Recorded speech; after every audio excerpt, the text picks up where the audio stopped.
नमस्कार मित्रांनो, JSIT सोल्युशनमध्ये आपले सर्वांचे स्वागत आहे. मित्रांनो, जळगाव शहर महानगरपालिकेमध्ये एकात्मिक आरोग्य व कुटुंब कल्याण सोसायटी याच्या अंतर्गत भरती आलेली आहे आणि ही जी भरती आहे मित्रांनो, ही भरती तात्पुरत्या स्वरूपाच्या आहे. या भरतीबाबतची सविस्तर जी माहिती आहे ती सविस्तर माहिती आपण आपल्याच्या या व्हिडिओमध्ये पाहणार आहोत. त्यासाठी मित्रांनो, व्हिडिओ विदाउट स्किप करता शेवटपर्यंत पहा, म्हणजे तुम्हाला या भरतीबाबतची सविस्तर जी माहिती आहे ती सविस्तर माहिती मिळून जाईल. आणि माझी एक तुम्हाला रिक्वेस्ट आहे मित्रांनो, तुम्ही अजूनपर्यंत जर आपल्या चॅनलला सबस्क्राईब केलं नसेल तर प्लीज आपल्या चॅनलला सबस्क्राईब करा, लाईक करा आणि महत्त्वाचं म्हणजे बेल आयकॉनचं बटन क्लिक करा, म्हणजे असेच माहितीपूर्ण व्हिडिओ सर्वात अगोदर तुमच्यापर्यंत येऊन जातील. मित्रांनो, चला तर सुरुवात करूया आपण आपल्याच्या व्हिडिओला. बघा, पहिली पोस्ट जी आहे ती आहे स्टाफ नर्स मेल. त्याच्यासाठी एकूण 3 जागा आहेत आणि मानधन एकत्रित दरमहा तुम्हाला इथं 20,000 रुपये मानधन देण्यात आलेलं आहे. किमान शैक्षणिक पात्रता तुम्ही पाहू शकता, GNM किंवा BSc नर्सिंग झालेलं तुमचं असलं पाहिजे आणि तुमचं जे एज आहे ते एज तुम्हाला किती असलं पाहिजे हे इथं देण्यात आलेलं आहे मित्रांनो. त्याच्यानंतर स्टाफ नर्स फिमेल आहे, त्याच्यासाठी एकूण 18 जागा आहेत आणि एकत्रित मानधन ही 20,000 रुपये आहे. इथं तुम्हाला किमान शैक्षणिक पात्रता GNM किंवा BSc नर्सिंग असणार आहे आणि तुम्हाला एज जे आहे ते एज किती आवश्यक आहे. ओपनसाठी 38 वर्ष आणि रिझर्वसाठी 43 वर्ष तुमचं एज क्रायटेरिया आहे इथं. त्याच्यानंतर MPW एकूण 24 जागा आहेत आणि एकत्रित मानधन जे आहे ते 18,000 रुपये इथं तुम्हाला एकत्रित मानधन देण्यात आलेलं आहे. क्वालिफिकेशन बघा इथं काय देण्यात आलेलं आहे, तर 12वी सायन्स आणि पॅरामेडिकलचा बेसिक ट्रेनिंगचा कोर्स असेल तर तुमचं चालू शकतं, किंवा सॅनिटरी इन्स्पेक्टरचा जो कोर्स आहे तो झालेला असेल तरी इथं चालणार आहे. आणि तुमचं जे एज आहे ते ओपनसाठी 38 वर्ष आणि रिझर्व्ह कॅन्डिडेटसाठी 43 वर्ष इथं वयोमर्यादा देण्यात आलेली आहे. स्टाफ नर्ससाठी कॅटेगरीनुसार किती जागा आहेत त्या पाहू शकता. मेलसाठी कशा पद्धतीनं तुमचं जागांचं डिवायडेशन करण्यात आलेलं आहे ते पाहू शकता. त्याच्यानंतर स्टाफ नर्स फिमेलसाठीचं जागा कशा पद्धतीनं 18 ज्या जागा आहेत त्याचं डिवायडेशन केलेलं आहे ते पाहू शकता.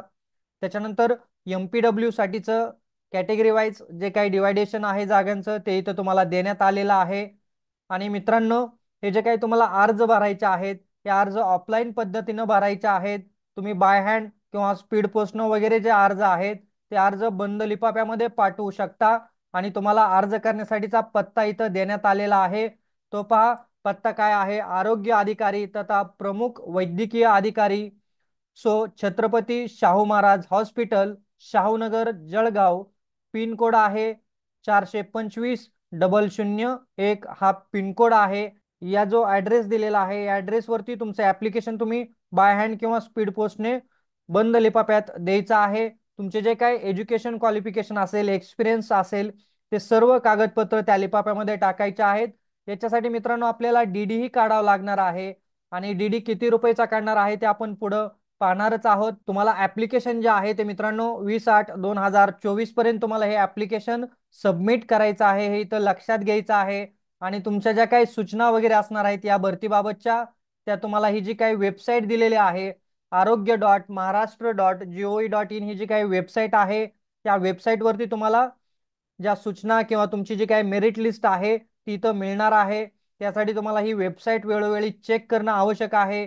आता इथं बघा, तुमचं जे सिलेक्शन असणार आहे आणि ते सिलेक्शन होत असताना कशा पद्धतीनं तुमचं सिलेक्शन होणार आहे गुणांवरती, डायरेक्ट सिलेक्शन आहे, याच्यासाठी तुमची कोणतीही परीक्षा घेतली जाणार नाही, ते इथं देण्यात आलेलं आहे. याचा स्क्रीनशॉट घेऊन तुम्ही पाहू शकता मित्रांनो. त्याच्यानंतर आपल्याला बघायचं आहे की याच्यामध्ये तुम्हाला जे काही याच्यामध्ये ही जी भरती आहे ही कॉन्ट्रॅक्ट बेसवरती आहे हे लक्षात घ्यायचं आहे. त्याच्यासाठीच्या या सर्व सूचना देण्यात आलेल्या आहेत. ही जी काही PDF आहे ती PDF तुम्हाला इथं वेबसाईट वरती पाहता येणार आहे, तुम्ही पाहू शकता. डिटेल माहितीसाठी आणखीन अर्ज ज्या वेळेला करणार आहे त्यावेळेला तुम्हाला बघा ज्या काही डॉक्युमेंट देण्यात आलेले आहेत त्या सर्व डॉक्युमेंट इथं देण्यात आलेले आहे. या सर्व डॉक्युमेंट तुम्ही काय करू शकता मित्रांनो, तिथं अर्जामध्ये भरायचे आहेत हे लक्षात ठेवा. आणि तुमचा जो काही अर्ज भरताना तुम्ही मोबाईल नंबर आणि ईमेल ID देणार आहे तेही तुम्ही काय करायचं आहे, अचूक द्यायचं आहे, हे लक्षात घ्यायचं आहे मित्रांनो. अजून एक सूचना इथं महत्त्वाची दिलेली आहे ती म्हणजे की उमेदवारांनी एका वेळेला एकाच पोस्टसाठी अर्ज भरायचा आहे। तुम्ही जर मल्टिपल पोस्टसाठी अर्ज भरला तर तुमचा अर्ज रद्द करण्यात येणार आहे, हे लक्षात घ्यायचं आहे। आणि बघा डीडी किती रुपयाचा काढायचा आहे आपल्याला। खुल्या प्रवर्गासाठी 500 रुपयाचा डीडी आणि मागासवर्ग प्रवर्गासाठी 350 रुपयाचा डीडी जो आहे तो corporation integrated health and family welfare society Jalgaon यांच्या नावाने काढायचा आहे। हे इथं लक्षात घ्यायचंय मित्रांनो, डीडी कोणत्या नावाने काढायचा आहे ते। आणि हे जे काही पद आहेत महानगरपालिकेच्या अंतर्गत जेवढे काही आरोग्य केंद्र आहेत त्या सर्व आरोग्य केंद्रांसाठी असणार आहेत। 20/8/2024 पर्यंत तुम्हाला तुमचे अर्ज जे आहेत ते स्पीड पोस्टनं किंवा डायरेक्ट नेऊन दिले तरी तुम्ही चालणार आहे। आणि तुम्हाला अर्जाचा नमुना जो आहे तो इथं देण्यात आलेला आहे, ते तुम्ही पाहू शकता। मित्रांनो, तुम्हाला याच्या बाबतीत आणखीन काही शंका असल्यास तुम्ही मला या व्हिडिओच्या डिस्क्रिप्शन बॉक्समध्ये विचारू शकता। आणि सगळ्यात महत्त्वाचं म्हणजे तुम्ही अजूनपर्यंत जर आपल्या चॅनलला सबस्क्राईब केलं नसेल तर प्लीज आपल्या चॅनलला सबस्क्राईब करा, लाईक करा आणि महत्त्वाचं म्हणजे बेल आयकॉनचं बटन क्लिक करा, म्हणजे असेच माहितीपूर्ण नवनवीन व्हिडिओ सर्वात अगोदर तुमच्यापर्यंत येऊन जातील। तर भेटूया अशाच नव्या माहितीबरोबर। जय हिंद, जय महाराष्ट्र।